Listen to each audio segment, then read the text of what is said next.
Hello everyone, this is Abu Snehi और आज हम 19 नवंबर के द हिंदू न्यूज़पेपर का एनालिसिस करेंगे। अगर आपको ये वीडियो पसंद आए तो प्लीज़ इसे लाइक करना एंड ऐसे ही रेगुलर वीडियोस के लिए प्लीज़ इसे सब्सक्राइब भी करना। तो स्टार्ट करते हैं पहले न्यूज़ से। 5,000 troops of central forces for Manipur to quell violence. So ये एक बहुत ही अनफॉर्चुनेट न्यूज़ है कि जो मणिपुर में एथनिक क्लैश है वो और ज़्यादा बढ़ता जा रहा है एंड उसके कारण ही बहुत सारी जो आर्म्ड पुलिस फोर्सेस हैं उनको वहाँ पे डिप्लॉय करा गया है। तो मणिपुर के ये जो पूरी इशू है इसके कारण मणिपुर एक बहुत ही इम्पोर्टेंट प्लेसेस इन न्यूज़ का पार्ट बन चुका है।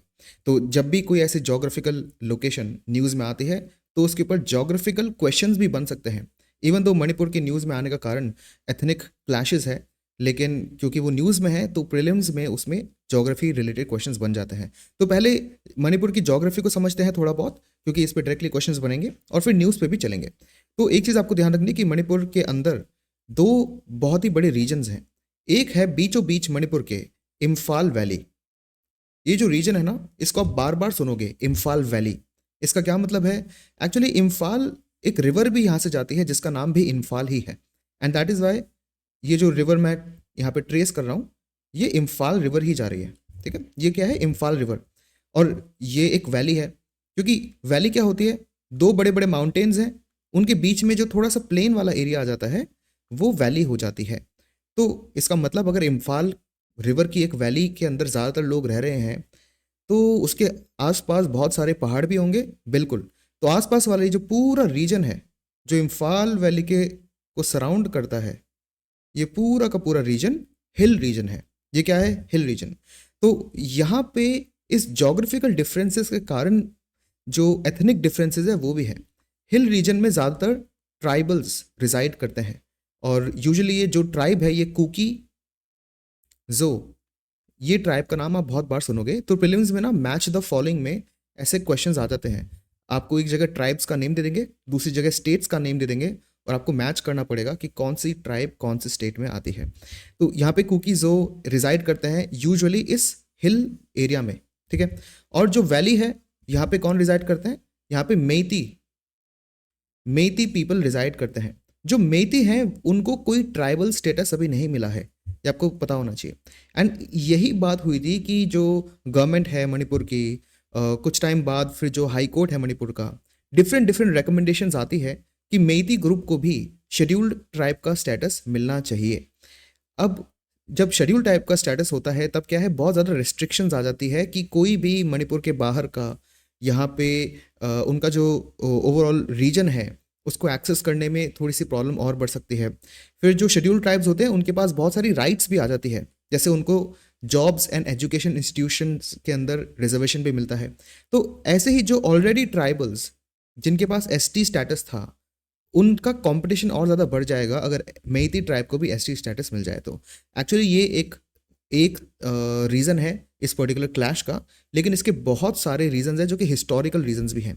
एक और जो रीज़न बताया जाता है कि मेइती पीपल और कुकीज़ो जो कम्युनिटी है इन दोनों के बीच में क्लैश हो रहा है, इसका कारण ये है, अगर मैंने आपके सामने मैप रखा है आपको देखने में साफ साफ दिख रहा है कि ये वाला जो हिल एरिया है जो इम्फाल वैली के चारों तरफ है, ये एरिया बहुत ज़्यादा है।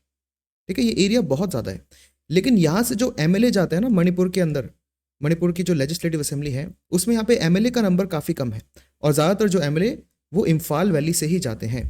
तो ट्राइबल्स बोलते हैं कि देखो इम्फाल वैली से जो मेती पीपल हैं वो पॉलिटिकली डोमिनेट करते हैं, वो रिलेटिवली थोड़े रिच हैं और अब उनको एसटी स्टेटस भी मिल जाएगा। तो जो ट्राइबल्स हैं उनके अगेंस्ट एक बहुत बड़ा ये मूवमेंट होगा।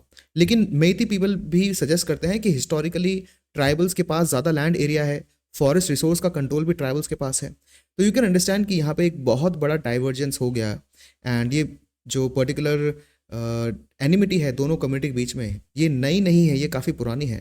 पर रिसेंटली इस एसटी स्टेटस के कारण जो पुरानी बुलाई बातें थी वो वापस आ जाती हैं एंड बहुत बड़ा एथनिक क्लैश होता है। इतना बड़ा एथनिक क्लैश होता है कि स्टेट गवर्नमेंट को नहीं पता वो कैसे इंटरवीन करे, सेंट्रल गवर्नमेंट भी यहाँ पे ढंग से इंटरवीन नहीं कर पा रही है। तो ये सारी चीज़ें आपको ध्यान रखनी है। अब ज्योग्राफी की दो तीन चीज़ें और देख लेते हैं। एक तो मैंने आपको बता दिया कि इम्फाल रिवर जो है वो मणिपुर के बीचों बीच से होकर गुजर रही है। यहाँ पे एक और आपको वाटर बॉडी देखने को मिल रही है एंड ये है लोकतक लेक। यह है लोकतक लेक। ये भी आपको ध्यान रखना है क्योंकि लेक्स जो है वो भी मैच द फॉलोइंग में पूछ लेते हैं प्रीलिम्स के अंदर। यहाँ पे आपको लेक्स का नाम दे देते हैं, यहाँ पे स्टेट्स दे देते हैं और पूछते हैं कि आप बताओ कौन सा लेक किस स्टेट में आता है। तो इस तरह से आपको ध्यान रखना है। फिर जो मणिपुर का वेस्टर्न रीजन है, यहाँ से एक और नदी जा रही है, ये है बराक रिवर। ठीक है, बराक रिवर ऐसे होती है यहाँ से जा रही है, ये है बराक रिवर। ये भी आपको ध्यान रखना है, ऐसे क्वेश्चंस फ्रेम हो जाएंगे। एक स्टेटमेंट लिखी होगी, बराक रिवर मणिपुर के ईस्टर्न साइड से होती हुई जाती है, बट ये स्टेटमेंट गलत हो जाएगा क्योंकि ये वेस्टर्न साइड से जाती है। ठीक है, मतलब इसी टाइप से क्वेश्चन फ्रेम होते हैं। एक बार आपको ज्योग्राफी ढंग से पता है तो वो किसी भी तरह से स्टेटमेंट फ्रेम कर ले, आप बहुत इजीली उसको सॉल्व कर सकते हो। देन यहाँ पे कुछ रेंजेस हैं जिनको आपको ध्यान रखना है, क्योंकि ऑब्वियसली ये पूरा रीजन न्यूज़ में है। दो ही रेंजेस आपको ध्यान रखनी है, एक तो है लाइमाटॉल रेंज और दूसरी है लेथा रेंज। ठीक है, लेथा एंड लाइमाटॉल दोनों के नेम में एल है और LAI है। तो आप थोड़ा सा अगर, क्योंकि प्रीलिम्स में क्वेश्चन ऐसे मैच द फॉलोइंग में ही आएंगे, या फिर आपको वो बहुत सारी माउंटेन रेंजेस दे देंगे और नॉर्थ टू साउथ या ईस्ट टू वेस्ट ऐसे अरेंज करने के लिए आपको बोलेंगे। बट आपको पता है कि मणिपुर क्योंकि इंडिया की एज पर आता है और यहाँ पे लेठा एक रेंज है और दूसरी रेंज लेट से उन्होंने कोई उत्तराखंड के हिमालय की दे रखी है या फिर धौलाधर रेंज दे रखी है जम्मू कश्मीर वाली, तो आप इजीली उसको अरेंज कर सकते हो कि वो तो बहुत इधर रह गई और ये रेंज काफ़ी ईस्ट में है। एनीवे, इन दोनों रेंजेस का आपको नाम पता होना चाहिए कि ये मणिपुर के अंदर आती है। इस पे क्वेश्चंस बनने के चांसेस काफ़ी ज़्यादा हैं। अब न्यूज़ क्या है? न्यूज़ ये है कि होम मिनिस्ट्री ने 50 एडिशनल यूनिट्स भेजी हैं सेंट्रल आर्म्ड पुलिस फोर्सेस की। अब यहाँ पे अलग से ही फिल्म में क्वेश्चन बन जाएगा। क्या क्वेश्चन बनेगा कि जो सेंट्रल आर्म पुलिस फोर्सेज हैं इनको डिप्लॉय कौन सी मिनिस्ट्री करती है? तो यहाँ पे डिफेंस मिनिस्ट्री नहीं आएगी, यहाँ पे आएगी होम मिनिस्ट्री। ये इंपॉर्टेंट है, आपको ध्यान रखना है। एंड ये भेजा इसलिए जा रहा है क्योंकि जो वायलेंस है मणिपुर में वो अनकंट्रोलेबल हो चुका है बहुत ज़्यादा लेवल पर। एंड जो कॉन्फेंट्रेशन बहुत ज़्यादा बढ़ती जा रही है, स्पेशली जिरीबम डिस्ट्रिक्ट के अंदर। ये जिरीबम डिस्ट्रिक्ट कहाँ है? ये एक्चुअली मणिपुर के वेस्टर्न साइड में ही आती है जिरीबम डिस्ट्रिक्ट। इसकी लोकेशन पूछने के चांसेस काफ़ी कम है, बट फिर भी आपको थोड़ा सा ध्यान होना चाहिए। देन ये जो एथनिक क्लैशेस होते हैं, क्योंकि कुकीजो ट्राइबल ग्रुप एक अदर एथनिसिटी का है, मेती कम्युनिटी डिफरेंट एथनिसिटी की है, एंड इसलिए यहाँ पे एथनिक क्लैशेस हो रहे हैं। एंड 2023 का जो मई मंथ था, वहाँ से जो ट्राइबल डिमांड है, ट्राइबल स्टेटस की डिमांड मेईतीस की, वो ऑफिशियली आ जाती है एंड इसीलिए वहाँ से ये अनफॉर्चुनेटली एथनिक क्लैशेस चालू हो जाते हैं।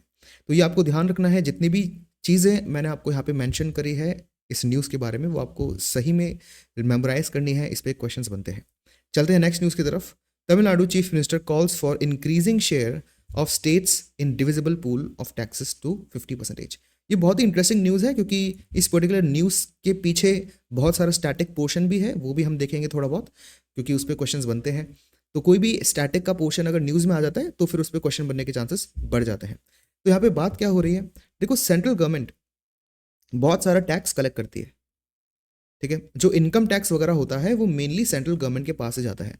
सिर्फ इनकम टैक्स नहीं, कॉर्पोरेट टैक्स भी होता है। वो तो पूरा इकोनॉमिक्स का एक सेक्शन अलग से चला गया जो कभी स्टैटिक में डिस्कस करेंगे। बट सेंट्रल गवर्नमेंट जितना भी टैक्स कलेक्ट करती है उसका कुछ परसेंटेज वो स्टेट्स के लिए रखती है। ठीक है, सेंट्रल गवर्नमेंट जो भी टैक्स कलेक्ट करती है उसका कुछ परसेंटेज वो स्टेट्स के लिए रख लेती है और कुछ परसेंटेज खुद के काम के लिए रख लेती है। तो अब स्टेट्स इंडिया में कितने हैं? इंडिया में around 36 states and union territories हैं, जिसमें से 28 तो स्टेट्स हैं और 8 यूनियन टेरिटरीज हैं। अब देखो, यूनियन टेरिटरीज का मतलब ही है यूनियन टेरिटरीज, और हिंदी में इनको बोलते हैं केंद्र शासित प्रदेश। मतलब ये ऑलरेडी सेंट्रल गवर्नमेंट के अंदर आते हैं। ठीक है, ये समझना ज़रूरी है क्योंकि ये जो 8 यूनियन टेरिटरीज है तो सेंट्रल गवर्नमेंट के अंदर डायरेक्टली आते ही हैं, तो इनको अलग से ज़्यादा पैसे देने की ज़्यादा ज़रूरत नहीं होती। मतलब सेंट्रल गवर्नमेंट के खर्चे के अंदर ही यूटी का खर्चा चल जाता है। बट ज़्यादातर क्या होता है, जो मैंने कहा ना कि कुछ परसेंटेज स्टेट्स के लिए रिजर्व रखती है, वो ये 28 स्टेट्स होते हैं। अब एक और प्रॉब्लम यहाँ पे आती है कि क्या 28 स्टेट्स के अंदर हर किसी स्टेट को सेम मनी अलॉकेट होगा? कॉमन सेंस बोलेगा कि ऐसा नहीं होना चाहिए, क्योंकि सिक्किम देखो बहुत छोटा है, राजस्थान बहुत बड़ा है, और दोनों को अगर सेम अमाउंट दे दिया तो वो तो अनफेयर हो जाएगा। और इसीलिए यूजुअली देखा जाता है कि पॉपुलेशन के बेसिस पे और भी बहुत सारे क्राइटेरिया है, उनके बेसिस पे डिसाइड करा जाता है कि किस स्टेट को ज़्यादा पैसा मिले।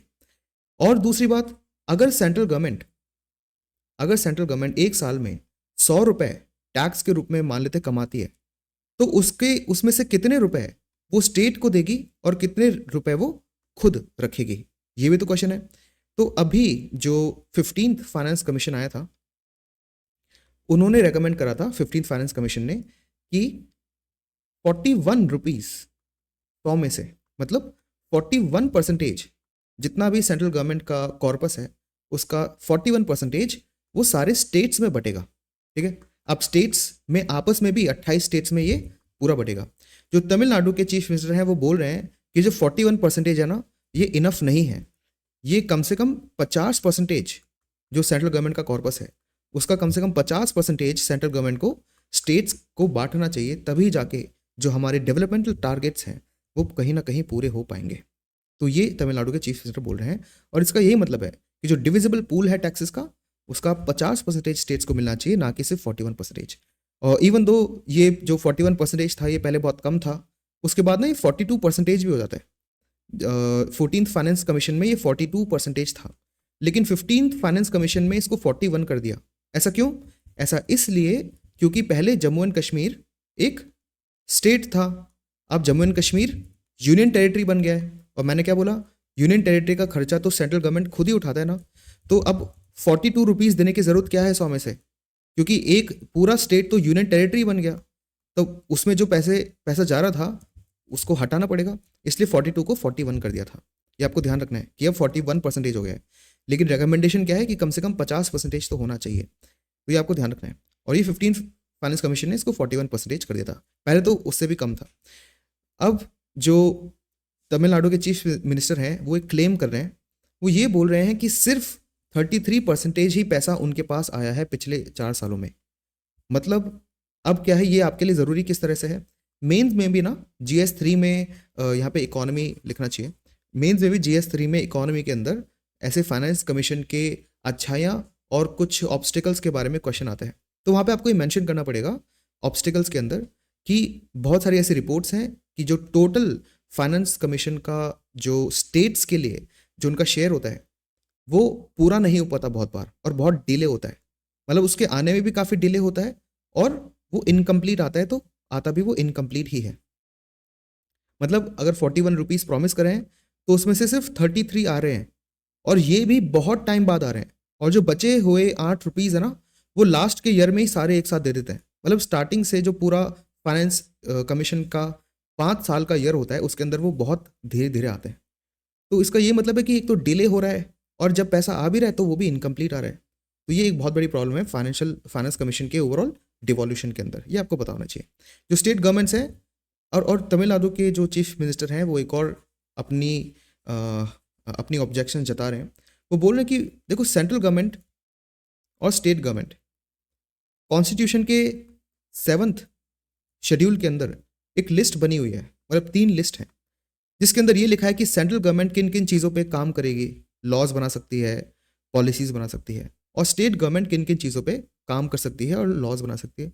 इसी के साथ एक कॉन्करेंट लिस्ट भी है जिसमें लिखा है जहाँ पे दोनों उन टॉपिक्स पे लॉज बना सकते हैं या पॉलिसीज वगैरह बना सकते हैं।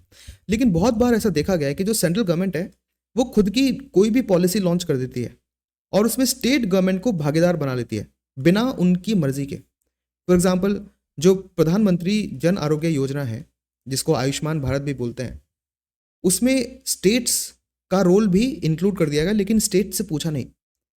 इवन इसमें एक चीज़ ये हुई कि जो हेल्थ है वो स्टेट सब्जेक्ट है, इसलिए बहुत सारे स्टेट्स ने PMJAY से पुल आउट कर लिया क्योंकि वो स्टेट सब्जेक्ट था। लेकिन मान लेते वो स्टेट सब्जेक्ट नहीं होता हेल्थ, तो स्टेट्स को मन मार के भी PMJ के अंदर कंट्रीब्यूट करना पड़ता। तो ऐसी जो सेंट्रली स्पॉन्सर्ड स्कीम इनको बोलते हैं, जो ऐसी सेंट्रली स्पॉन्सर्ड स्कीम होती है जहाँ पे सेंट्रल गवर्नमेंट कोई भी रैंडम स्कीम अनाउंस कर देती है और उसमें बोलती है कि इसका 40% खर्चा स्टेट गवर्नमेंट उठाएगी बिना उनकी कंसेंसस के, तो इससे बहुत ज़्यादा फाइनेंशियल बर्डन स्टेट गवर्नमेंट्स के ऊपर पड़ता है, ये वो बोल रहे हैं। तो ये जब GS2 में ऐसा कोई क्वेश्चन आएगा फेडरलिज्म के ऊपर, कोऑपरेटिव फेडरलिज्म के ऊपर, वहाँ पे आप ये पॉइंट्स मेंशन करोगे। मतलब इसमें अच्छी बातें भी हैं फेडरलिज्म के लिए और कुछ बुरी बातें ये भी हैं कि यहाँ पे जो स्टेट्स हैं उनको उनका जो फाइनेंसेस है वो बिगड़ जाते हैं सेंट्रली स्पॉन्सर्ड स्कीम्स के कारण। ठीक है, ये पॉइंट तमिलनाडु के चीफ मिनिस्टर ने रेज करा है। और उन्होंने ये भी बोला है कि जो तमिलनाडु का शेयर है वो कंसिस्टेंटली डिक्लाइन पर है।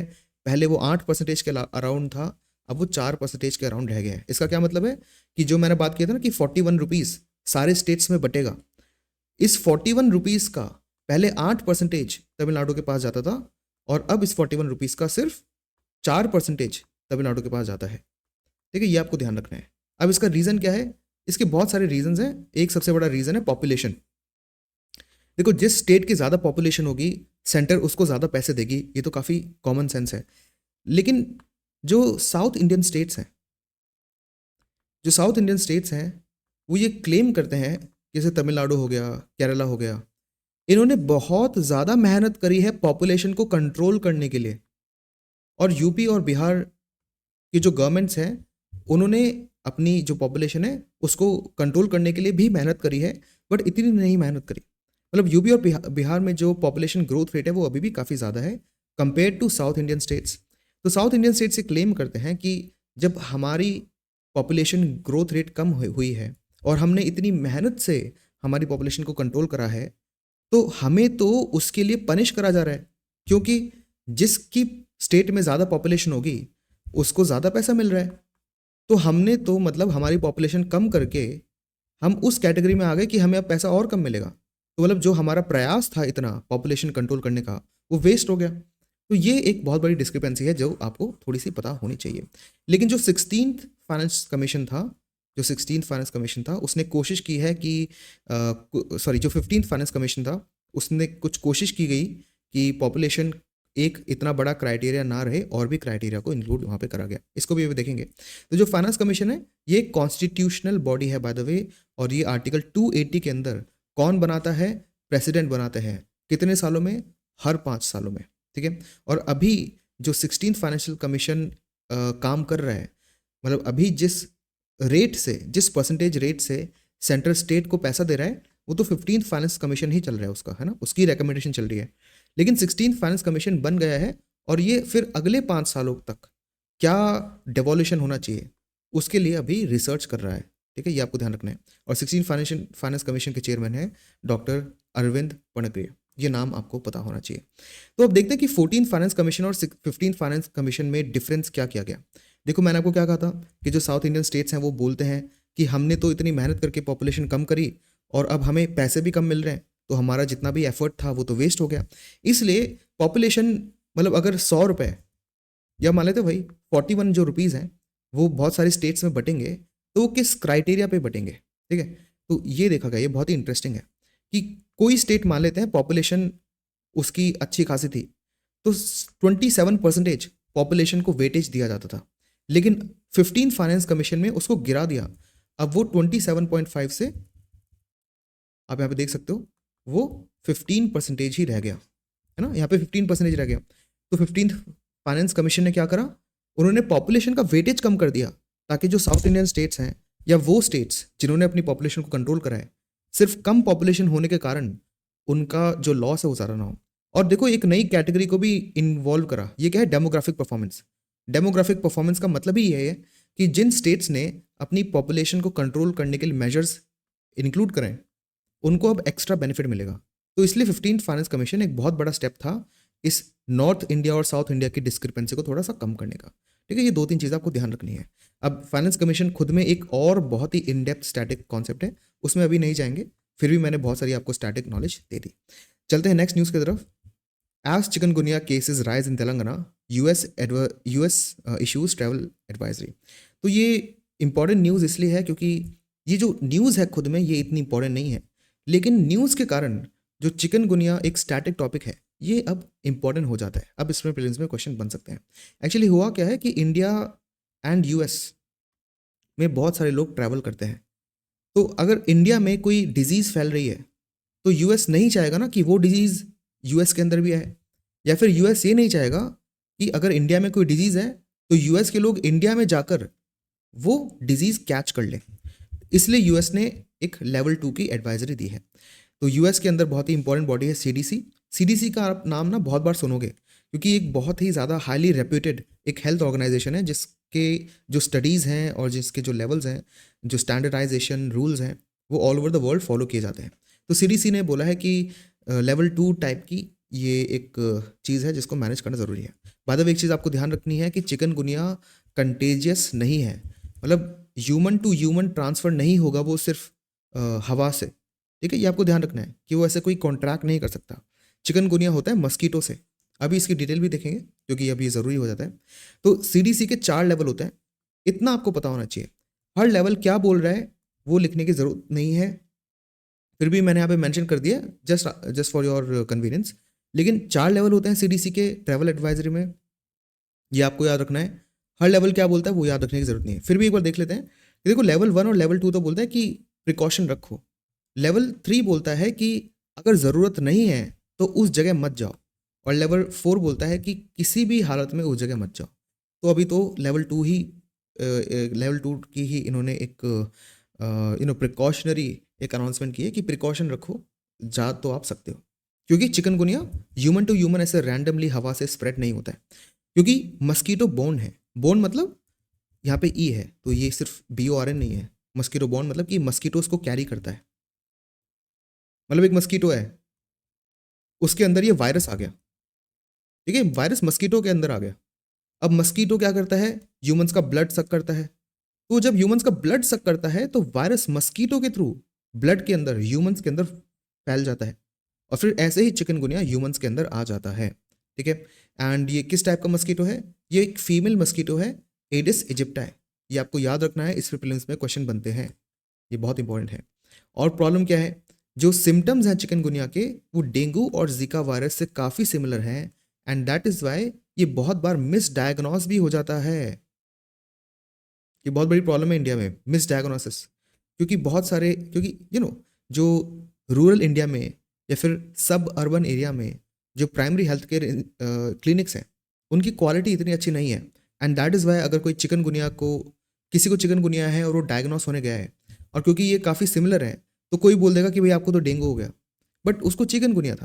क्योंकि सिम्टम्स काफ़ी सिमिलर है तो ये प्रॉब्लम होती ही है। तो पहली बार 1952 में चिकनगुनिया को रिकॉग्नाइज करा गया तंजानिया के अंदर, एंड इसके अंदर RNA, ये जो वायरस है ये RNA वायरस है। ह्यूमंस के अंदर जो जेनेटिक मटेरियल होता है वो है DNA, लेकिन इस वायरस के अंदर जो जेनेटिक मटेरियल है वो RNA टाइप का है। ये कुछ चीज़ें आपको ध्यान रखनी है चिकनगुनिया के बारे में। बाद में जो डिजीज़ का एक पूरा साइंस में अलग से स्टैटिक सेक्शन होता है वो कभी और डिस्कस करेंगे। अभी इतना स्टैटिक नॉलेज चिकनगुनिया के बारे में आपको ध्यान रखनी है। Chief justice of India recuses himself from hearing the case on felling trees in Delhi's ridge. ये बहुत ही ज़्यादा अच्छी न्यूज़ है और बहुत इंपॉर्टेंट न्यूज़ है। एक्चुअली GS2 गवर्नेंस के लिए भी ज़रूरी है, और GS4 ये तो 6 लिख दिया मैंने, GS4 एथिक्स जो है उसमें भी इसकी काफ़ी ज़्यादा रेलेवेंस है। ऐसा क्यों? देखो क्या है कि ऐसा बहुत बार आपसे ना UPSC के इंटरव्यू में भी पूछा जाएगा। आपको बिठा देंगे वो और आपसे पूछेंगे कि सपोज़ आपका UPSC के अंदर सिलेक्शन हो जाता है, मतलब UPSC के थ्रू आप IAS बन जाते हो, उसके बाद आप UPSC के अंदर ही काम करने लग जाते हो।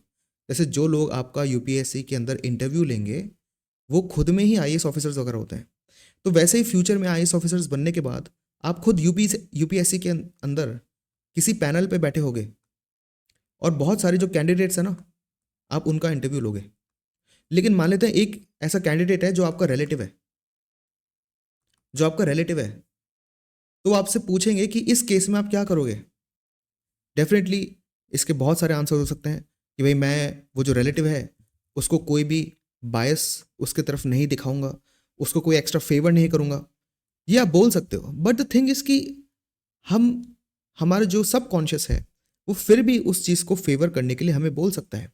और मान लेते हैं आप 100% ऑनेस्ट इंसान हो, ठीक है, आप 100% ऑनेस्ट हो, और फिर भी ये जो पर्सन है ना आपका रिलेटिव ये सेलेक्ट हो गया, लेकिन आपने कोई बायस नहीं दिखाया, फिर भी वो सेलेक्ट हो जाता है, तो बाकी लोग बोलेंगे ना कि भाई आप पैनल में थे, आप ही इस UPSC के इंटरव्यू पैनल में थे, और आपका रिलेटिव इंटरव्यू देने आया और वो सेलेक्ट भी हो गया, तो कहीं आपने ही तो उसकी मदद थोड़ी कर दी।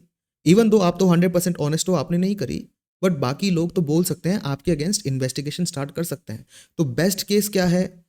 बेस्ट केस सिनेरियो है कि आप अपने आप को उस पैनल से निकाल ही लो, टेंशन खत्म, प्रॉब्लम खत्म, और आपका जो बायस गलती से लग भी जाता वो होने के चांसेस भी गायब। तो ये एक बहुत अच्छी न्यूज़ है। यहाँ पे जो चीफ जस्टिस ऑफ इंडिया अभी बने हैं बाय द वे रिसेंटली 10 नवंबर को जो चीफ जस्टिस ऑफ इंडिया है वो चेंज हो गए हैं। पहले थे DY चंद्रचूड, वो रिटायर हो चुके हैं, एंड अभी हैं संजीव खन्ना जी। आपको ये पता होना चाहिए। तो अभी जो चीफ जस्टिस ऑफ इंडिया है, ये एक केस सुनने से इन्होंने मना कर दिया। इन्होंने बोला कि एक्चुअली जो दिल्ली के अंदर जो रिज है, दिल्ली रिज जो है, ये अरावली जो ओवरऑल माउंटेन्स हैं उनका एक बहुत ही छोटा सा पार्ट है। तो यहाँ पे बहुत सारे पेड़ों को काटा गया था।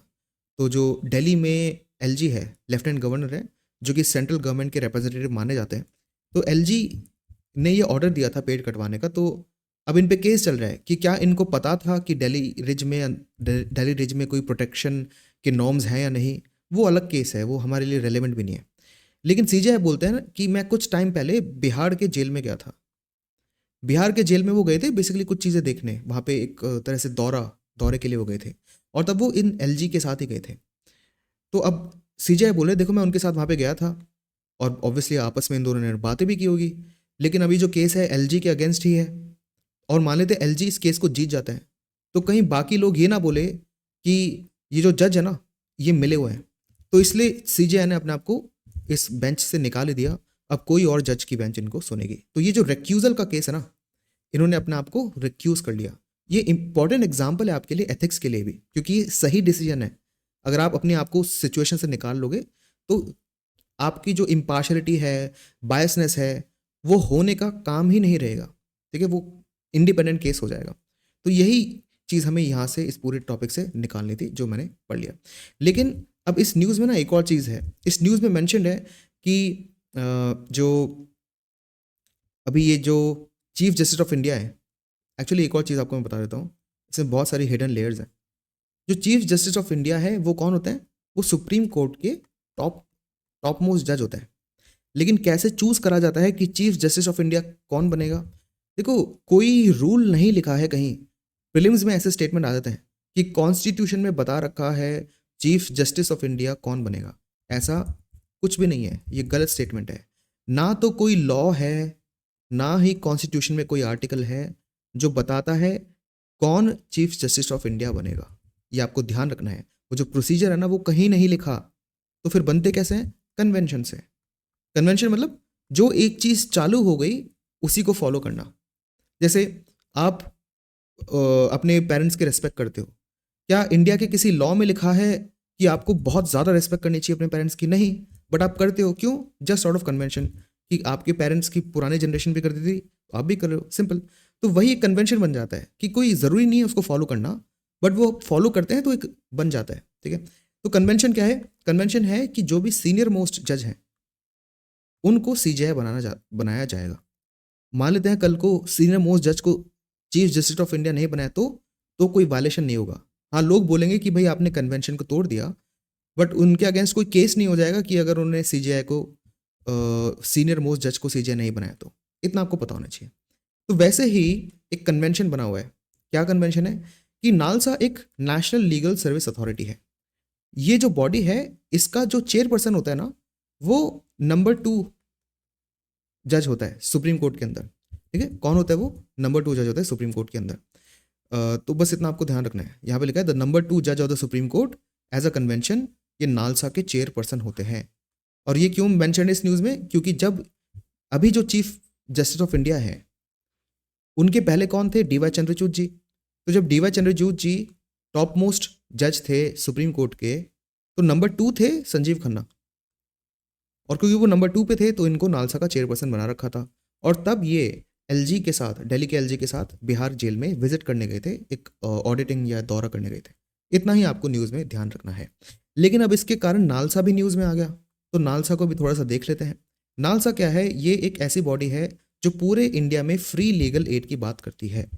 देखो क्या है कि इंडिया में जो गरीब लोग हैं उनको, उनके पास पैसे नहीं है कि वो लॉयर्स को अफोर्ड कर पाए। ठीक है, ऑब्वियसली उनके पास इतने पैसे नहीं है कि वो खुद एविडेंस ढूंढे, ना ही उनके पास इतना टाइम है, क्योंकि यूजुअली जो पुअर पीपल होते हैं वो बहुत ज़्यादा पूरे दिन वर्क करते ही रहते हैं, करते रहते हैं। ज़्यादातर लोग एग्रीकल्चर में हैं या कुछ फिजिकल काम कर रहे हैं, तो उनके पास एनर्जी, टाइम, पैसा नहीं है कि वो पूरे केस को स्टडी करके अपना केस आगे रख पाए या फिर लॉयर्स को अफोर्ड कर पाए। तो इसलिए 1995 में एक बॉडी बनी नालसा, जो नेशनल लेवल पे लीगल सर्विस अथॉरिटी है, और ये एक एक्ट से बनी थी, लीगल सर्विस अथॉरिटी एक्ट 1987 से। तो मतलब नालसा किसी कॉन्स्टिट्यूशन में नहीं लिखा है, नालसा एक एक्ट से बनी है, तो ये एक लीगल बॉडी है या फिर ये एक स्टैट्यूटरी बॉडी है। ये आपको ध्यान होना चाहिए टर्म्स। ये कॉन्स्टिट्यूशनल बॉडी नहीं है। इवन दो जो फ्री लीगल एड है ये आर्टिकल 39A कॉन्स्टिट्यूशन में प्रोवाइडेड है, लेकिन नालसा का नाम कॉन्स्टिट्यूशन में नहीं लिखा है। ये हमने इस प्रोविजन को फुलफिल करने के लिए ये बॉडी इस एक्ट से बना दी। सिंपल, इतना आपको ध्यान रखना है। तो जो पेट्रन होता है, पेट्रन इन चीफ, जो अल्टीमेटली पेट्रन है या उसकी देख रेख करेगा, वो होता है चीफ जस्टिस ऑफ इंडिया। लेकिन जो चेयरपर्सन है वो कौन होता है? नंबर 2 जज ऑफ द सुप्रीम कोर्ट। ये आपको ध्यान रखना है। फिर ये तो नेशनल लेवल पे बॉडी हो गई, ऐसे स्टेट लेवल पर भी बॉडी है, उसको कौन हेड करता है? उसका पेट्रन और चीफ दोनों ही हाई कोर्ट के जज होते हैं। ये आपको ध्यान रखना है। देन डिस्ट्रिक्ट लेवल पे भी होती है, उसको कौन हेड करता है? डिस्ट्रिक्ट जज। सिंपल। और सब डिविजनल या फिर तालुका लेवल पे भी होती है, और यहाँ पे कोई सीनियर सिविल जज होते हैं जो इसको हेड करते हैं। ये जो जितने भी यहाँ पे चीज़ें लिखी हैं इन पे डायरेक्टली प्रीलिम्स में क्वेश्चन बनता है। अब क्योंकि नालसा इस न्यूज़ के कारण न्यूज़ में है, तो इट इज़ पॉसिबल कि इस पर प्रीलिम्स में क्वेश्चन बन जाए, क्योंकि है तो ये एक स्टैटिक का topic. Next news, Manipur as a case of imposing article 356। अब मणिपुर की जो हिस्ट्री है मैंने आपको पहली न्यूज़ में ही बता दी, ठीक है, इसलिए मैंने उसको पहले इंक्लूड करा, क्योंकि अब आपको समझ में आ चुका है कि मणिपुर में जो एक्चुअल बैकग्राउंड है, जो ग्राउंड रियलिटी है वो क्या है। तो यहाँ पे जो ऑथर है ना, वो एक स्टेप और आगे जाते हैं और ये बोल रहे हैं कि मणिपुर में जो अभी सिचुएशन चल रही है वो इतनी ग्रेव है, इतनी सीरियस है और इतनी सीवियर है कि वहाँ पे प्रेसिडेंट रूल लगाया जा सकता है। ठीक है, वहाँ पे प्रेसिडेंट रूल लगाया जा सकता है। अब ये क्या होता है, पहले प्रेसिडेंट रूल का थोड़ा सा बेसिक समझ लेते हैं, फिर ये जो आर्टिकल है आपको बहुत अच्छे से समझ में आ जाएगा। इसमें ना बहुत सारी पॉलिटिकल बातें भी लिखी हैं, तो जो यूपीएससी के लिए इंपॉर्टेंट है उन्हीं को मैंने यहाँ पे हाईलाइट करा है। प्रेसिडेंट रूल या नॉर्मली क्या होता है, कोई स्टेट गवर्नमेंट है, स्टेट गवर्नमेंट में क्या है, एक स्टेट की लेजिस्लेटिव असेंबली है और लेजिस्लेटिव असेंबली के मेंबर्स हो जाते हैं एमएलएज। तो स्टेट में बहुत सारे एमएलएज हैं। ये लेजिस्लेटिव असेंबली क्या करती है, ये लॉ बनाती है, लेकिन इसने तो सिर्फ लॉ बनाया है, इस लॉ को ग्राउंड पे इंप्लीमेंट कौन करेगा, उसके लिए होती है एग्जीक्यूटिव बॉडी। और एग्जीक्यूटिव बॉडी का जो हेड होता है वो कौन होता है, चीफ मिनिस्टर। और एग्जीक्यूटिव बॉडी में बहुत सारे मिनिस्टर्स आ जाते हैं। ठीक है, मान लेते हैं स्टेट गवर्नमेंट से, जब भी मैं बोलता हूँ ना स्टेट गवर्नमेंट, इसका यूजुअली नॉर्मल मतलब हम एग्जीक्यूटिव को ही मानते हैं। एक्चुअली कॉन्स्टिट्यूशन को पढ़े या उसको समझे तो गवर्नमेंट का मतलब ये दोनों ही होता है। इनफैक्ट कुछ लोग तो हाई कोर्ट जो है या जो स्टेट की जुडिशरी है उसको भी गवर्नमेंट का पार्ट मान लेते हैं। लेकिन ये तो जब हम बातें करते हैं ना नॉर्मली, तब जब भी हम गवर्नमेंट का वर्ड यूज़ करते हैं तब हम इस एग्जीक्यूटिव की ही बात कर रहे होते हैं इन जनरल।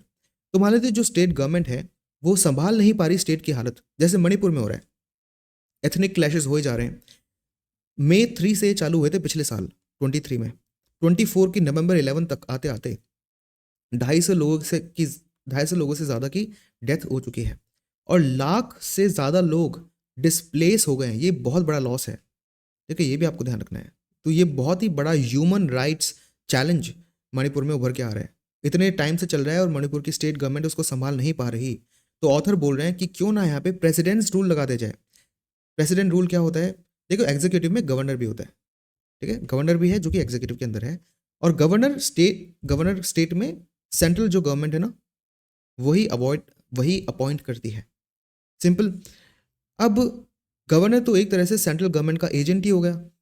तो प्रेसिडेंट रूल में क्या होता है, ये जो पूरी एग्जीक्यूटिव है इसको कर देते हैं स्टॉप। ठीक है, जो लेजिस्लेटिव असेंबली है इसको कर देते हैं पॉज, इसको खत्म भी कर सकते हैं, वो सेंट्रल गवर्नमेंट की मर्जी है, लेकिन इसको पॉज कर देते हैं कि भाई तुम कोई लॉ नहीं बना सकते अभी। अगर प्रेसिडेंट रूल आ गया इसका मतलब ये नहीं है कि लेजिस्लेटिव असेंबली में जितने एमएलएज हैं वो अब एमएलएज रहे नहीं, ऐसा नहीं होता। हाँ, जो चीफ मिनिस्टर है ना ये तो अब रहे नहीं, ये लोग तो चले गए, सारे मिनिस्टर्स ये तो सही में चले गए, लेकिन यहाँ पे एमएलए वो है तो सही, बस वो लॉ नहीं बना पा रहे। ये जो लेजिस्लेटिव असेंबली है फंक्शन नहीं करेगी। लेकिन अगर कंडीशन बहुत ही बुरी है तो वो इस पूरी लेजिस्लेटिव असेंबली को भी सस्पेंड कर सकते हैं, ये आपको पता होना चाहिए। तो ये तो हो जाता है स्टॉप, ये पॉज हो जाता है या फिर ये स्टॉप हो जाता है, वो डिपेंड करता है क्या सिचुएशन है और उस टाइम सेंट्रल गवर्नमेंट क्या सोच रही है। तो ये हो गया। तो मतलब यहाँ पे एग्जीक्यूटिव का काम कौन करेगा, यहाँ पे एग्जीक्यूटिव काम करेगा गवर्नर, क्योंकि गवर्नर कौन है, सेंटर का एजेंट। और यहाँ पे लॉ बनाने का काम कौन करेगा, यहाँ पे लॉ बनाने का काम करेगा या तो प्रेसिडेंट या फिर पार्लियामेंट। ठीक है। प्रेसिडेंट कैसे? क्योंकि प्रेसिडेंट भी कुछ ऑर्डिनेंस इशू कर सकते हैं। जब प्रेसिडेंट ऑर्डिनेंस इशू करता है तो वो एक तरह से लॉ ही होता है। हाँ, कुछ टाइम बाद इस ऑर्डिनेंस को पार्लियामेंट की मंजूरी की ज़रूरत होती है। तो जो लॉ है ना, वो ये दोनों मिलके बना सकते हैं। और जो एग्जीक्यूटिव फंक्शन है वो गवर्नर करेगा। अब गवर्नर क्या अपने आप जो मर्जी आएगा वो करेगा? नो, वो सेंट्रल गवर्नमेंट की सुनेगा। लेकिन सेंट्रल गवर्नमेंट में किसकी? प्रेसिडेंट की सुनेगा। लेकिन क्या प्रेसिडेंट सेंट्रल गवर्नमेंट के खुद सारा डिसीजन ले सकते हैं? नो, क्योंकि हमारे कॉन्स्टिट्यूशन क्या कहता है कि प्रेसिडेंट की मदद के लिए एक काउंसिल ऑफ मिनिस्टर होना चाहिए। और सेंटर में जो काउंसिल ऑफ मिनिस्टर है उसका हेड कौन है? Prime minister. सिंपल। तो जो काउंसिल ऑफ मिनिस्टर है सेंटर की, वो प्रेसिडेंट को बताएंगे क्या करना है, प्रेसिडेंट गवर्नर को बताएंगे और गवर्नर एग्जीक्यूटिव फंक्शन करते रहेंगे। जो पार्लियामेंट है और जो प्रेसिडेंट है वो ऑर्डिनेंस या लॉ पास करते हुए स्टेट का जो लीगल एस्पेक्ट है उसको संभालेंगे। ठीक है। तो ये आपको समझना होता है, क्योंकि अगर स्टेट गवर्नमेंट के पास रिसोर्सेज नहीं है, एक्सपर्टीज नहीं है, वो संभाल नहीं पा रही वायलेंस, तो सेंट्रल गवर्नमेंट को आना चाहिए, प्रेसिडेंट रूल लगना चाहिए। और वो जो प्रेसिडेंट रूल लगता है वो लगता ही है आर्टिकल 356 के अंदर, जब लोकल फेलियर हो जाता है कॉन्स्टिट्यूशनल मशीनरी का, जब स्टेट गवर्नमेंट काम ही नहीं कर पा रही। क्योंकि जो कॉन्स्टिट्यूशन क्या है? कॉन्स्टिट्यूशन एक ऐसा डॉक्यूमेंट है जो कि जो सिटीजन्स हैं और जो गवर्नमेंट है, इन दोनों के बीच में एक बहुत बड़ा अग्रीमेंट है, जिसके थ्रू, कॉन्स्टिट्यूशन के थ्रू, गवर्नमेंट ने बहुत सारे प्रॉमिस करे हैं सिटीजन्स के लिए। Peace and security, right to life, ये जो चीज़ें हैं ये आर्टिकल 21 में लिखी है। तो ये बहुत ही इंपॉर्टेंट फंडामेंटल राइट है। मणिपुर में जो सिचुएशन चल रही है उसके कारण बेसिक लाइफ भी लोगों को नहीं मिल पा रही। तो ये जो प्रॉमिस है जो गवर्नमेंट ने किया है कॉन्स्टिट्यूशन से, जो स्टेट गवर्नमेंट का काम है, अगर वो कर ही नहीं पा रही, वो बेसिक काम ही नहीं कर पा रही, तो मतलब वो कॉन्स्टिट्यूशनल मशीनरी का फेलियर ही है और वहाँ पे तुरंत प्रेसिडेंट रूल लग जाना चाहिए। ये ऑथर सजेस्ट कर रहे हैं। ठीक है। इसलिए देखो, जब भी ऐसे आर्टिकल्स आते हैं, एडिटोरियल्स आते हैं, उससे हमारे जो स्टैटिक के पोर्शन है वो भी रिवाइज हो जाते हैं। तो president need not wait for the report of the governor. और उन्होंने ये भी बोला है कि यूजुअली जब भी प्रेसिडेंट रूल लगता है तो बहुत बार ना गवर्नर की रिपोर्ट आती है, वो प्रेसिडेंट को सजेस्ट करती है, उसके बाद प्रेसिडेंट क्या करते हैं? प्रेसिडेंट रूल लगा देते हैं। बट यहाँ पे तो सिचुएशन ऐसी है कि गवर्नर की रिपोर्ट आने का वेट भी करने की ज़रूरत नहीं है, क्योंकि कॉन्स्टिट्यूशन के अंदर ये लिखा है कि अगर प्रेसिडेंट सेटिस्फाइड है कि सिचुएशन बहुत ज़्यादा ख़राब हो चुकी है, कि स्टेट गवर्नमेंट कैरी ऑन ही नहीं हो पा रहा कॉन्स्टिट्यूशन के अकॉर्डिंग, तो वो गवर्नर की रिपोर्ट का भी वेट नहीं करना चाहिए उनको। अब प्रीलिम्स में ना ऐसे स्टेटमेंट बन जाता है that president can only impose president rule on the account of governors report. मतलब जब तक गवर्नर रिपोर्ट नहीं भेजेंगे तब तक प्रेसिडेंट रूल किसी स्टेट में नहीं लगा पाएंगे। ये स्टेटमेंट इनकरेक्ट है, क्योंकि प्रेसिडेंट बिना गवर्नर के रिपोर्ट के भी लगा सकते हैं। मणिपुर में बहुत टाइम से वायलेंस चल रहा है। इंडिया के किसी स्टेट में ऐसा नहीं हो रहा जहाँ पे इतनी तेज़ी से वायलेंस अभी प्रेजेंटली चल रहा हो। इनफैक्ट जम्मू एंड कश्मीर में भी इस लेवल का वायलेंस अभी नहीं है। मणिपुर में यूजुअली जो ऑर्डिनरी पीपल हैं वो विक्टिम नहीं होते थे। देखो, नॉर्थ ईस्ट में बहुत टाइम से इंसर्जेंसी चल ही रही है, लेकिन ये जो वायलेंस हो रहा है ना, ऐसा वायलेंस नहीं होता था जिसमें मणिपुर के खुद के ही लोग आपस में एक दूसरे से लड़ रहे हो। ठीक है। तो ये इंपॉर्टेंट चीज़ है। तो यहाँ पे सिचुएशन बहुत ही ज़्यादा डिफरेंट है। और आर्टिकल 355 एक और चीज़ क्या कहता है, ये यूनियन गवर्नमेंट पे एक ऑब्लिगेशन डालता है कि उनको स्टेट गवर्नमेंट्स की मदद करनी चाहिए, उनको असिस्ट करना चाहिए उनके नॉर्मल काम करने के लिए। तो आर्टिकल 355 के अकॉर्डिंग यूनियन गवर्नमेंट को क्या करना चाहिए? स्टेट गवर्नमेंट की मदद करनी चाहिए। और ऐसा हो भी रहा है, लेकिन फिर भी जो एथनिक क्लैश है वो रुक नहीं सकते या नहीं रुक रहे। इसलिए एक केस बन रहा है कि भाई स्टेट गवर्नमेंट को रोको और आर्टिकल 356 के अकॉर्डिंग प्रेसिडेंट रूल वहाँ पे इम्पोज करा जाए। तो बहुत इंपॉर्टेंट और अच्छा आर्टिकल था। आई होप आपको समझ में आया। Next, this time for Africa. ये बहुत इंपॉर्टेंट एडिटोरियल है, क्योंकि अभी जो प्राइम मिनिस्टर मोदी है वो नाइजीरिया गए थे, अब वो डेफिनेटली ब्राज़ील में है रियो डी जेनेरो के लिए G20 समिट के अंदर। उसके लिए कोई न्यूज़ आएगी तो वो भी डिस्कस करेंगे। बट वो नाइजीरिया गए थे उसके पहले एक छोटी सी ट्रिप के अंदर, एंड वहीं पे ये हाईलाइट हुआ कि इंडिया एंड अफ्रीका के टाइज़ बहुत इंपॉर्टेंट है। एक्चुअली ना इंडिया और अफ्रीका के बीच में बहुत सारी ऐसे सेक्टर्स हैं जहाँ पे वो कन्वर्ज करते हैं।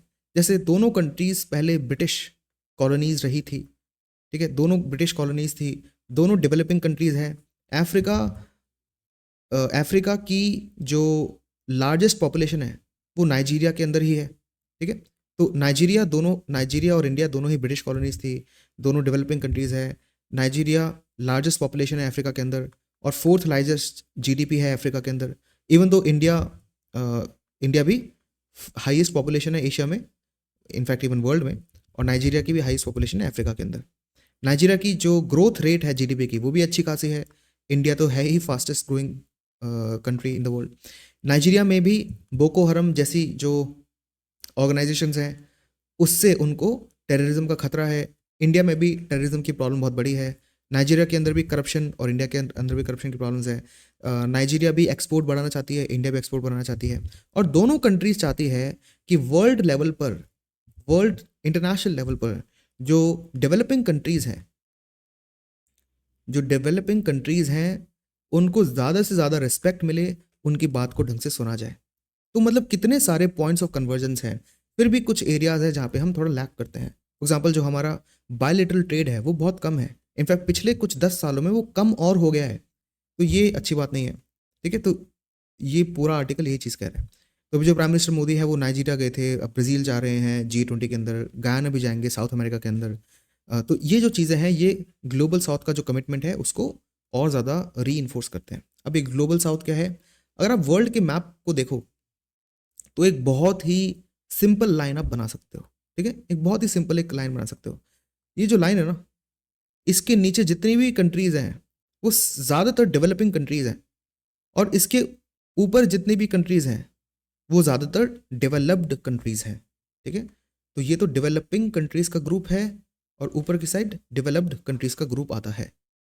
तो देखा जाए वैसे आप 100% सीधी लाइन तो नहीं खींच पाओगे, आपको लाइन ऐसे खींचनी पड़ेगी। ठीक है, क्योंकि ऑस्ट्रेलिया और ये न्यूजीलैंड है, ये भी डेवलप्ड कैटेगरी में आता है। बट इन जनरल आप देख सकते हो पूरे ग्लोब में नॉर्थ और साउथ आपको एक डिवाइड दिखता है। तो इस डेवलप्ड कंट्रीज को ग्रुप को बोल देते हैं ग्लोबल नॉर्थ, और डेवलपिंग कंट्रीज के ग्रुप को बोल देते हैं ग्लोबल साउथ। ठीक है, इतना आपको ध्यान रखना है। तो इंडिया क्योंकि एक डेवलपिंग कंट्री है, लेकिन इंडिया जो है वर्ल्ड की 5th लार्जेस्ट जीडीपी है, एंड इंडिया वर्ल्ड की 3rd लार्जेस्ट जीडीपी है in terms of purchasing price parity. तो इंडिया की एक तो पॉपुलेशन हाईएस्ट है, डेवलपिंग कंट्री है, इकोनॉमिक पावर हाउस है, फास्टेस्ट ग्रोइंग इकोनॉमी है इन द वर्ल्ड। तो इंडिया एक तरह से जो पूरा ग्लोबल साउथ है ना उसका स्पोक्स पर्सन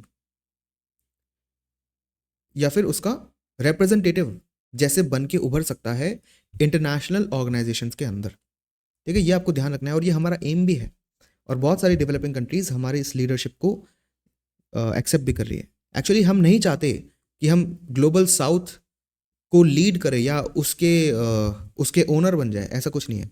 हम चाहते हैं कि जो पूरा ग्लोबल साउथ है वो ढंग से डेवलप हो, और क्योंकि इंडिया इंटरनेशनल लेवल पे एक इंपॉर्टेंट पोजीशन होल्ड करता है, इंडिया की बात डिफरेंट मल्टीलेटरल इंस्टीट्यूशंस में सुनी जाती है, तो इसलिए उन बातों में इंडिया ग्लोबल साउथ का भी जो फ्रंट है वो आगे रखेगा। अबुजा में इन्होंने विजिट करी थी। अबुजा इंपॉर्टेंट सिटी है नाइजीरिया के अंदर, एंड द प्रॉब्लम इज़ कि पिछले 17 साल में पहली बार कोई पीएम नाइजीरिया में गए थे। Last time doctor Manmohan Singh गए थे 2007 में, अब मिस्टर मोदी गए हैं 2014 के अंदर। तो मतलब 17 ईयर्स हो गए कोई पीएम गए ही नहीं नाइजीरिया के अंदर। तो आप देख सकते हो कि इंडिया और नाइजीरिया इवन दो कितने सिमिलर हैं, हमारी जो टाइज है ना एक दूसरे के साथ, वो उस पर ज़्यादा फोकस नहीं किया गया, क्योंकि 17 साल कोई पीएम किसी कंट्री में जाए नहीं, ये अच्छी बात नहीं है, स्पेशली नाइजीरिया जैसी जिनके साथ हम इतने ज़्यादा कॉमनैलिटी शेयर करते हैं। तो स्ट्रेटेजिक पार्टनरशिप यहाँ पे बात हो रही है, in fact also on defence cooperation. एक और चीज़ आपको ध्यान रखनी है कि नाइजीरिया बहुत ज़्यादा ऑयल एंड पेट्रोलियम प्रोडक्ट्स बेचता है। ठीक है, और इंडिया नाइजीरिया का 2nd लार्जेस्ट बायर है, ये आपको ध्यान रखना है। ठीक है, मतलब नाइजीरिया जो अपना तेल बेचता होगा उसका सबसे बड़ा नहीं, सबसे दूसरा बड़ा कस्टमर इंडिया ही है। ठीक है, and terrorism, separatism, piracy, drug trafficking, ये सारी चीज़ें जो कि इंडिया की भी प्रॉब्लम्स है और नाइजीरिया की भी। ब्रिटेन से जब आज़ादी हुई थी 1960 में, तब इंडिया ने बहुत सारी हेल्प भी भेजी थी नाइजीरिया के लिए।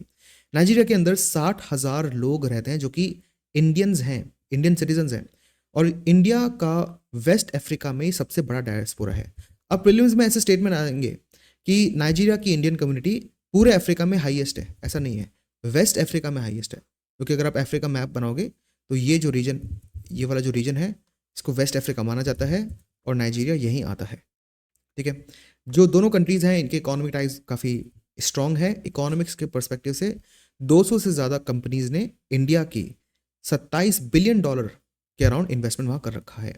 मैं आपको रेकमेंड करूँगा कि आप ये टर्म याद रख लेना, क्योंकि चांसेस काफ़ी अच्छे हैं कि इंडिया और नाइजीरिया के टाइज पर कोई ना कोई मेंस में GS2 में क्वेश्चन आ जाए। नहीं तो इंडिया अफ्रीका टाइज पर क्वेश्चन बन सकता है, वहाँ पे आप ये डेटा मेंशन कर सकते हो। एक एक कंट्री का आप डेटा मेंशन करोगे तो काम आपका चल जाएगा, ठीक है। और Nigeria obviously top African economies है, 4th नंबर की उनकी GDP है, और वो ब्रिक्स पार्टनर भी है। एक आपको ध्यान रखना है कि वो ब्रिक्स का मेंबर नहीं है। अभी रिसेंटली क्या हुआ था, ब्रिक्स का एक्सपेंशन हुआ था। पहले तो सिर्फ 5 कंट्रीज थी, Brazil, Russia, India, China, south Africa. अब और कंट्रीज 5 आ चुकी हैं, लेकिन उसमें नाइजीरिया नहीं है। बट वो ब्रिक्स की पार्टनर कंट्री है, मतलब उसके साथ टॉक्स करती है, इवन दो वो ब्रिक्स के मेंबर नहीं है। तो ये पार्टनर कंट्री का टैग आपको ध्यान रखना है जो ब्रिक्स का गिवन है नाइजीरिया को। और अभी रिसेंटली क्या होता, इंडिया में जब G20 था 2023 में, हमें पता है कि अफ्रीकन यूनियन को G20 में एक बहुत ही इंपॉर्टेंट मेंबरशिप दे दी गई। इससे क्या हुआ, इससे ये हुआ कि जो अफ्रीकन कंट्रीज है जिसके अंदर इमर्जिंग एंड डेवलपिंग इकोनॉमीज ये आती हैं, इनको G20 जैसे इंपॉर्टेंट इंटरनेशनल प्लेटफॉर्म पर एक रिप्रेजेंटेशन मिलती है, जो कि अच्छी बात है। इससे जो ग्लोबल साउथ का जो कमिटमेंट है वो बढ़ेगा, एंड साउथ साउथ कोऑपरेशन भी बढ़ेगा। ये भी बहुत इंपॉर्टेंट कीवर्ड है। अब इसका मतलब आपको इजीली समझ में आ गया है कि साउथ साउथ कोऑपरेशन मतलब कि ग्लोबल साउथ के जो कंट्रीज हैं वो आपस में आके एक दूसरे को ऊपर ले जाने में मदद करेंगी। अब क्योंकि नाइजीरिया न्यूज़ में है तो वो प्लेसेस इन न्यूज़ का पार्ट बन चुका है, तो उसको भी आपको ढंग से पढ़कर जाना है, कैसे भी क्वेश्चंस बन सकते हैं। पहले बात तो नाइजीरिया के जो बॉर्डरिंग कंट्रीज है वो कौन सी है। ऊपर की साइड है निजर, जो वेस्टर्न साइड में है बेनिन, देन ईस्टर्न साइड में है Chad, and south eastern side है कैमरून। ये आपको ध्यान रखना है। उसके अलावा यहाँ पे आपको लेक चैड दिख रहा है, इवन दो ये चैड के अंदर है, इसकी लेक चैड की बाउंड्री नाइजीरिया से लगती है। दैट इज़ वाई ये इंपॉर्टेंट हो जाता है, याद रखना। देन 2 मेजर रिवर्स हैं, आपको उनका नाम ध्यान रखना है। एक रिवर यहाँ से आ रही है और दूसरी यहाँ से आ रही है, ठीक है। ये जो रिवर है, इस रिवर का नाम है निजर रिवर, और ये जो दूसरी रिवर आ रही है यहाँ से, इसका नाम है बेनू रिवर। ये दोनों मर्ज होती है और फिर गल्फ ऑफ गिनी के अंदर ये डेल्टा बनाती है। ये सारी चीज़ जो मैंने आपको बताई है इंपॉर्टेंट है ध्यान रखने के लिए। फिर 2 जो सिटीज़ है नाइजीरिया की सबसे बड़ी, उसमें है अबूजा और लागोस। इन दोनों की लोकेशन भी आपको पता होनी चाहिए एक दूसरे के रेस्पेक्ट में, क्योंकि ऐसे ना क्वेश्चन आ जाएंगे। Arrange these African cities from north to south. अब ऐसे कोई क्वेश्चन आ गया कि नॉर्थ टू साउथ आपको अरेंज करना है, और कहीं लिखा है कायरो जो कि इजिप्ट में है, एक लिखा है योहानसबर्ग जो कि साउथ अफ्रीका में है, जो काफ़ी नीचे है, साउथ में है, और 2 आगे अबूजा एंड लागोस। अगर आपको पता है दोनों नाइजीरिया में है तब भी आप अरेंज नहीं कर पाओगे, तो आपको इनकी लोकेशन भी पता होनी चाहिए एक दूसरे के रिस्पेक्टिव में। तो ये न्यूज़ थी। चलते हैं नेक्स्ट न्यूज़ में। How can design help a building be more climate resilient. देखो, इंडिया का एम और वर्ल्ड का एम ये है कि जैसे भी हो सके, जिन जिन तरीक़ों से पॉसिबल हो, हमें क्लाइमेट चेंज से डील करना है, अडेप्ट करना है क्लाइमेट चेंज के लिए। तो अब क्या यहाँ पे कुछ टेक्नोलॉजीज मेंशन है। ये जो आर्टिकल है बहुत बड़ा है और उसमें बहुत सारी ऐसी चीज़ें हैं जो हमारे लिए रिलेवेंट नहीं है, लेकिन इंडिया में ना जो ministry of housing and urban affairs है, ये बिल्डिंग की ग्रीन बिल्डिंग गाइडलाइंस इन्होंने निकाली है, ठीक है। ग्रीन बिल्डिंग गाइडलाइंस इन्होंने निकाली है, इसलिए ये जो आर्टिकल है इंपॉर्टेंट हो जाता है, क्योंकि जब ministry of housing and urban affairs green building की बात कर रहे हैं, तो डिज़ाइन मतलब ये जो ग्रीन बिल्डिंग्स हैं इनको कैसे डिज़ाइन करा जा सकता है ताकि ये और एनवायरमेंटली फ्रेंडली हो जाए, ये समझना हमारे लिए ज़रूरी हो गया, क्योंकि इस पे मेंस में भी क्वेश्चन बन सकता है। और इस आर्टिकल में कुछ ऐसे कीवर्ड्स हैं जो प्रीलिम्स में आ सकते हैं और पूछ लेंगे आपसे कि इनका मतलब क्या है, तो इसलिए आपको थोड़ा पता होना चाहिए। देखते हैं हाई परफॉर्मेंस बिल्डिंग्स। अब ये कैसे भी क्वेश्चन फ्रेम हो सकता है, ये कीवर्ड आपको प्रीलिम्स में दे देंगे और पूछेंगे ये किस कॉन्टेक्स्ट में है, तो कॉन्टेक्स्ट इसका एनवायरनमेंट के लिए है। हाई परफॉर्मेंस बिल्डिंग्स वो बिल्डिंग्स होती हैं जो कि बहुत ज़्यादा सस्टेनेबल होती हैं। अब देखो, एक बहुत ही सिंपल आपको एग्जांपल देता हूँ। जब बिल्डिंग बन रही है तो वो किस ज़मीन पे बन रही है? क्या ये जो बिल्डिंग है किसी पेड़ को काट के तो नहीं बनी? मतलब बिल्डिंग उस जगह बननी चाहिए जो ऑलरेडी खाली पड़ी थी, जिसको कहते हैं फैलो। मतलब किसी घने जंगल को काट के बिल्डिंग नहीं बन रही और एक खाली ज़मीन पर, फैलो ज़मीन पे बिल्डिंग बन रही है। तो पहला स्टेप हो गया, ये एक सस्टेनेबल स्टेप है। दूसरा, जो कंक्रीट या जो मटेरियल से हमने बिल्डिंग बनाई है क्या उस कंक्रीट को बनाने में, उस मटेरियल को बनाने में बहुत ज़्यादा कार्बन डाइऑक्साइड का एमिशन हुआ था या नहीं? ऐसा बहुत बार होता है ना कि जो बहुत बड़े मिक्सर्स होते हैं जो कंक्रीट को, सीमेंट को मिक्स करते हैं और वो डीजल पे चलते हैं, बड़े-बड़े मिक्सर्स। लेकिन अगर वो डीजल पे ना चल के इलेक्ट्रिसिटी पे चल रहे हैं, और वो भी कौन सी इलेक्ट्रिसिटी, मान लेते हैं सोलर इलेक्ट्रिसिटी पे चल रहे हैं या फिर विंड पावर पे चल रहे हैं, कुछ भी हो सकता है, मतलब रिन्यूएबल एनर्जी पे वो चल रहे हैं डीजल की जगह। तो बिल्डिंग जो मटेरियल है या बिल्डिंग को बनाने में जो प्रोसेस है, उसमें कम से कम कार्बन डाइऑक्साइड एमिशन हुआ। ये हमारा दूसरा अच्छा स्टेप हो गया सस्टेनेबिलिटी के लिए। तीसरा स्टेप, देखो बिल्डिंग के अंदर जो इलेक्ट्रिसिटी का यूज़ हो रहा है वो कितना है, ठीक है, वो कितना है, मतलब बहुत सारे ऐसे कमरे होंगे बिल्डिंग के अंदर जहाँ पे दिन रात लाइट्स जलेंगी, तो जितना इलेक्ट्रिसिटी का कम यूज़ हो उतना अच्छा। तो क्यों ना बिल्डिंग इस तरह से डिज़ाइन की जाए ताकि लाइट्स की ज़रूरत ही ना पड़े, मतलब दिन के 5-6 घंटे तो बहुत अच्छी धूप आए और रोशनी रहे पूरी बिल्डिंग में। ये हमारा तीसरा स्टेप हो जाता है। फिर ऐसे बहुत सारे स्टेप्स हैं, अब आप समझ चुके होंगे, जिसके थ्रू पूरी जो बिल्डिंग है वो एनवायरमेंटली फ्रेंडली हो सकती है, या फिर इसके आसपास से पूरी बिल्डिंग नहीं, आसपास का जो कंस्ट्रक्शन है वो भी थोड़ा एनवायरमेंटली फ्रेंडली बनाना ईजी हो जाएगा। अब तो इसमें हाई परफॉर्मेंस बिल्डिंग्स यही होती है। ये कीवर्ड आपसे पूछ लिया गया तो आप बहुत इजीली प्रीलिम्स से बता सकते हो, और मेंस में कहीं भी कोई भी कंस्ट्रक्शन और एनवायरमेंट से मिलता जुलता क्वेश्चन आपसे पूछ लिया गया, वहाँ पे आपको ये कीवर्ड लिख देना है, हाई परफॉर्मेंस बिल्डिंग्स, सिंपल। तो क्या क्या फीचर्स होते हैं इनके, देखो, जो मेजरेबल गोल्स पे फोकस करना है, जैसे जो एयर कंडीशनिंग है ये भी बहुत इंपॉर्टेंट है। जैसे एयर कंडीशनिंग जब यूज़ की जाती है तो बहुत सारे कूलेंट्स को यूज़ करा जाता है, और इस कूलिंग के लिए बहुत बार आपको पता होगा कि जो हाइड्रोफ्लोरोकार्बन्स है उनको यूज़ करा जाता है, लेकिन ना इनसे बहुत ज़्यादा ग्लोबल वार्मिंग भी होती है। तो अब ये जो कूलिंग है इसकी जितनी कम ज़रूरत पड़े उतना बेटर। तो वैसा डिज़ाइन करना है सिस्टम को, पूरे बिल्डिंग को इस तरह से डिज़ाइन करो कि एसी की ज़रूरत ना पड़े। अब आप समझ रहे हो और ज़्यादा कि डिज़ाइन से एनवायरनमेंट में इलेक्ट्रिसिटी की खपत कम होगी, तो ऑब्वियसली जो एनर्जी है वो बढ़ेगी और सस्टेनेबिलिटी पूरी बिल्डिंग की भी बढ़ जाएगी। देन जो डिजिटल मॉडलिंग हो पूरी बिल्डिंग की पहले बनने से, देन नेचुरल सनलाइट यूटिलाइजेशन, जो मैंने आपको बताया, जो नेचुरल सनलाइट आ रही है उसको यूटिलाइजेशन करना। थर्मल मास, जो ओवरऑल बिल्डिंग है वो ऐसी हो जो कि हीट को थोड़ा सा एब्जॉर्ब कर ले, और जब वो उसने हीट को एब्जॉर्ब कर लिया तो उसी हीट को किसी ना किसी तरह से यूज़ करके बिल्डिंग के अंदर ही इलेक्ट्रिसिटी में कन्वर्ट करा जाए। ये बहुत ही इंटरेस्टिंग चीज़ है। ऑब्वियसली इस सब को इम्प्लीमेंट करने के लिए टेक्नोलॉजी बहुत हाई क्वालिटी की चाहिए, और उस टेक्नोलॉजी के लिए पैसा भी चाहिए। तो ये एक बहुत बड़ी प्रॉब्लम है क्लाइमेट चेंज के लिए, कि उससे डील करने के लिए पैसे की बहुत ज़्यादा ज़रूरत पड़ती है। अब चलते हैं नेक्स्ट, सस्टेनेबल मटेरियल्स को यूज़ करना, लो एम्बोडीड कार्बन, ये भी जो टर्म है ना, कीवर्ड, ये भी प्रीलिम्स में लिख देंगे और बोल देंगे इसका मतलब क्या है। इसका मतलब ये है कि जो कार्बन कि इसका मतलब ही आता है कि मैन्युफैक्चरिंग जो प्रोसेस है, किसी भी चीज़ को आप मैन्युफैक्चर कर रहे हो, मैन्युफैक्चरिंग प्रोसेस में कम से कम कार्बन एमिशन हुआ हो। देखो बहुत ही सिंपल आपको मैं चीज़ बताता हूँ कि मुझे कोई से मुझे कोई टेबल बनानी है। अब टेबल बनाने में मुझे चाहिए वुड की टेबल, तो पेड़ तो डेफिनेटली कटने पड़ेंगे, लेकिन मैंने क्या किया, टेबल काटी, मतलब सॉरी वुड, पेड़ काटा, वुड इकट्ठा करी। उसके बाद मैं पूरे इंडिया में एक बहुत ही इनएफिशिएंट डीजल इंजन वाले एक ट्रक में इस पूरे इंडिया में इसको मैंने घुमाया और फिर एक जगह जाके छोड़ दिया, ठीक है, और वहाँ पे मैंने टेबल बना दी इस लकड़ी से। तो ये जो पूरी जो टेबल की मैन्युफैक्चरिंग हुई ना, इसकी पूरी लाइफ साइकिल में इस मैन्युफैक्चरिंग की कितना ज़्यादा कार्बन का एमिशन हुआ। लेकिन मान लेते हैं इस ट्रक की जगह मैंने कोई इलेक्ट्रिक व्हीकल का यूज़ करा होता, जिसकी इलेक्ट्रिसिटी सोलर एनर्जी से आई होती, तो अगर मैं उसको यहाँ से लेके यहाँ पे ले जाता और फिर यहाँ पे टेबल को असेंबल करता, तो कार्बन डाइऑक्साइड एमिशन तो नेग्लिजिबल हो गया ना। तो ये जो मैन्युफैक्चरिंग का जो पूरा प्रोसेस है, इसके अंदर कितनी एमिशन हुई है वो कम से कम होनी चाहिए, उसी को कहते हैं लो एम्बोडीड कार्बन। ये इंपॉर्टेंट कीवर्ड है, आपको ध्यान रखना है, मेंस में भी ज़रूरत पड़े तो आपको डेफिनेटली लिखना चाहिए। रिसाइकल कंटेंट, ऑब्वियसली उस मटेरियल को यूज़ करना जो कि रिसाइकल्ड हो। लो एमिशन इंटीरियर्स, बहुत सारे ना ऐसे पेंट होते हैं, पहले लेड वाले पेंट आते थे, अब तो वो बैन हो गए। इनसे क्या होता है, वॉलेटाइल ऑर्गेनिक कंपाउंड्स निकलते हैं जिससे इंडोर एयर क्वालिटी ख़राब हो जाती है। देन लाइफ साइकिल असेसमेंट करना पूरे मटेरियल की, एनर्जी एफिशिएंसी करना।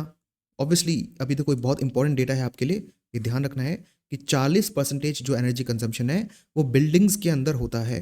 बहुत ज़्यादा इंपॉर्टेंट डेटा है ये, मेंस में लिखने के लिए, प्रीलिम्स में भी पूछा जा सकता है। क्या करना चाहिए, नेचुरल लाइटिंग करनी चाहिए, देन थर्मल मास को यूसेज करना चाहिए। जो हीट स्टोर कर ली है बिल्डिंग के मटेरियल्स ने, उसी से इलेक्ट्रिसिटी बने कुछ ना कुछ करके। HVAC सिस्टम्स को एनर्जी एफिशिएंट बनाना चाहिए। HVAC का मतलब होता है जो एयर कूलिंग सिस्टम्स होते हैं, मतलब जो वेंटिलेशन वाले एयर कंडीशनिंग के सिस्टम होते हैं, उसमें वो जितने एनर्जी एफिशिएंट हो उतना अच्छा। देन वाटर को कंजर्व करना, इसके लिए यहाँ पे एक टर्म यूज़ किया है बायो वेल्स। ये बहुत ही इंटरेस्टिंग एक कॉन्सेप्ट है। इसमें कुछ भी नहीं है। सपोज यहाँ पे एक प्लेटफॉर्म है और यहाँ पे दूसरा एक प्लेटफॉर्म है, ठीक है, वो एक प्लेटफॉर्म है, ये प्लेटफॉर्म है, इसके बीच में छोटी सी थोड़ी सी घास है और कुछ कुछ पेड़ है। तो अगर कोई पानी का बहाव यहाँ से होके आ रहा है तो वो सीधे निकल जाता, लेकिन क्योंकि यहाँ पे पेड़ वगैरह है, घास है थोड़ी सी, तो यहाँ पे रुक जाएगा और इससे क्या होगा, वो जो पानी है वो नीचे चला जाएगा अंडरग्राउंड में। तो अंडरग्राउंड वाटर रिचार्ज हो जाता है बायो वेल्स के कारण। बहुत ही इंपॉर्टेंट कीवर्ड है, प्रीलिम्स में पूछ लेंगे कि इसका मतलब क्या है, अब आपको पता है। Next news, SC collegium proposes for new chief justice of Manipur. तो मणिपुर के जो हाई कोर्ट हैं उसके अंदर नए चीफ जस्टिस को पिक करा जा रहा है। लेकिन ये पिक कौन कर रहा है? पिक कर रहा है एक सुप्रीम कोर्ट की बॉडी। तो सुप्रीम कोर्ट के अंदर एक छोटी सी बॉडी बनाई गई जिसमें कौन है, चीफ जस्टिस हैं सुप्रीम कोर्ट के, देन 2 अदर सीनियर मोस्ट जजेस, मतलब जो नंबर 2 और नंबर 3 जज हैं सीनियर मोस्ट, उन तीनों मेंबर की एक बॉडी बनाई गई। इसी को बोला जाता है कोलिजियम। बस इतना आपको ध्यान रखना है। और ये क्या करते हैं, डिस्कस करेंगे, और ये कुछ नेम्स क्या करेंगे, रेकमेंड करेंगे चीफ जस्टिस बनने के लिए, या फिर और भी जो हाई कोर्ट के जजेस होते हैं उनके लिए। तो ये नेम जो है वो रेकमेंड करा जाता है। रिकमेंडेशन जो है वो बेसिकली चीफ मिनिस्टर को दी जाती है।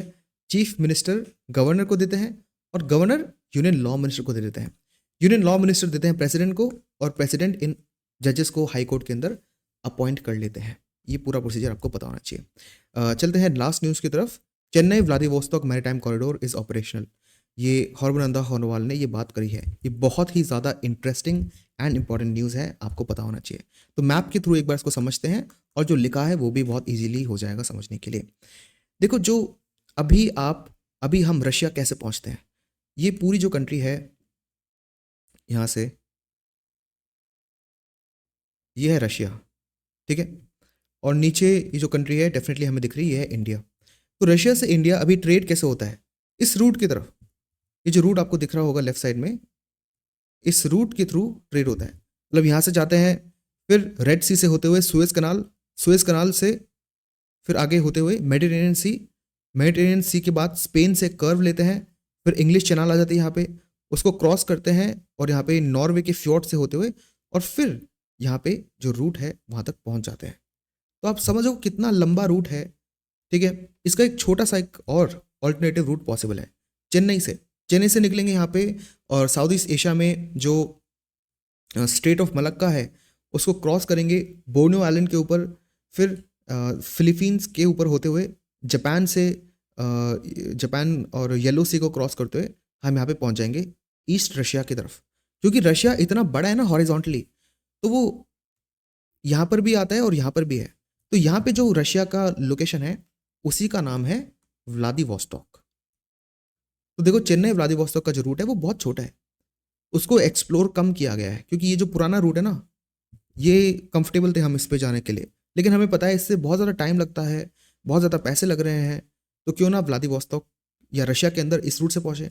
दूसरी चीज़, ये जो पूरा रीजन है ना रशिया का, ये जो पूरा रीजन है ये साइबेरियन रीजन है, एक सेकेंड, और यहाँ पे डेवलपमेंट काफ़ी कम है, और रशिया चाहता है कि इस रीजन में डेवलपमेंट भी बढ़े, और रशिया बहुत ज़्यादा बढ़ चढ़ के इस रीजन में इन्वेस्ट कर रहा है। इनफैक्ट इंडिया ने भी यहाँ पे बहुत बड़ा अमाउंट इन्वेस्ट करा है, ठीक है। तो अगर ये रूट पे हम काम भी करेंगे ना, तो उससे 2 काम होंगे। एक तो रशिया से ट्रेड करने का जो पूरा कॉस्ट और टाइम है वो कम हो जाएगा। दूसरी चीज़, यहाँ पे जो डेवलपमेंट होगी उससे इन्वेस्टमेंट से इंडिया को भी इन्वेस्टमेंट का रिटर्न मिलेगा। तो ये चीज़ आपको ध्यान रखनी है। तो जो अभी मैरीटाइम कॉरिडोर ये जो पूरा है, जो मिनिस्टर हैं वो बोल रहे हैं, मिनिस्टर ऑफ पोर्ट्स, कि ये जो पूरा सिस्टम है ये चालू हो गया है। इसके अलावा ये जो पूरा कॉरिडोर है, इसके थ्रू जो रशिया का फार ईस्ट वाला रीजन है, देखो ये ईस्टर्न साइड में ना, ये फार ईस्ट रीजन है रशिया का, इसके अंदर या यहाँ तक पहुँचने का जो टाइम है वो 16 दिन तक कम हो जाएगा, क्योंकि जो डिस्टेंस है वो 40% तक कम हो गया है। ये बहुत इंपॉर्टेंट डेटा है, आपको ध्यान रखना है। दूसरी चीज़, इन्होंने एक और चीज़ बोली है कि जो इंडिया मिडल ईस्टर्न कॉरिडोर है उसमें भी इंडिया और ग्रीस काम कर रहे हैं। तो अब ये क्या है, ये देखते हैं। तो ये एक नया प्रपोज्ड एक कॉरिडोर है जिसको पिछले साल 2023 में G20 समिट में इंडिया और यूएई ने लॉन्च करा था मेनली। अब इसका क्या पर्पज़ है और ये कहाँ से कहाँ जाता है? देखो, मुंबई से एंटर करेंगे। पहले हम क्या करते थे, मतलब इसकी ज़रूरत क्यों पड़ी? पहले यहाँ से हम निकलते थे और यहाँ जाते थे रेड सी रूट, ये आगे रेड सी, फिर हम जाएंगे यहाँ पे सुएज कनाल, सुएज कनाल को क्रॉस करके हम आते हैं मेडिटेरेनियन सी के अंदर, और फिर ग्रीस के थ्रू पूरे यूरोप में एंट्री लेते थे। लेकिन ये जो रेड सी रूट है और सुएज कनाल है, अगर इसको ब्लॉक कर दिया जाए तो हम यूरोप पहुंच ही नहीं पाएंगे। और दूसरी चीज़, यहाँ पे जो एक्सपेंसेस है वो भी काफ़ी ज़्यादा है। ये जो सुएज कनाल का रूट है ये बहुत बिजी भी है, तो टाइम भी लगता है। तो बहुत सारे कारणों की वजह से एक नया रूट खोलने की ज़रूरत पड़ी कि मुंबई से जाएंगे हम यूएई के अंदर एंटर करेंगे, फिर सऊदी अरेबिया के थ्रू, और फिर यहाँ से इजराइल के थ्रू होते हुए, इजराइल हाइफा से पास करते हुए, फिर मेडिटेरेनियन सी के अंदर ग्रीस तक पहुँच जाएंगे जहाँ पे सिटी है पेराइस, एंड इसके थ्रू हम फिर पूरे यूरोप को एक्सेस कर पाएंगे। तो ये है India middle east Europe economic corridor. ये भी आपको ध्यान रखना है, ये भी बहुत इंपॉर्टेंट है। डेफिनेटली इसकी इंपॉर्टेंस आपको समझ में आ रही होगी। तो आज के लिए इतना ही, मिलते हैं नेक्स्ट न्यूज़ में, and have a good day.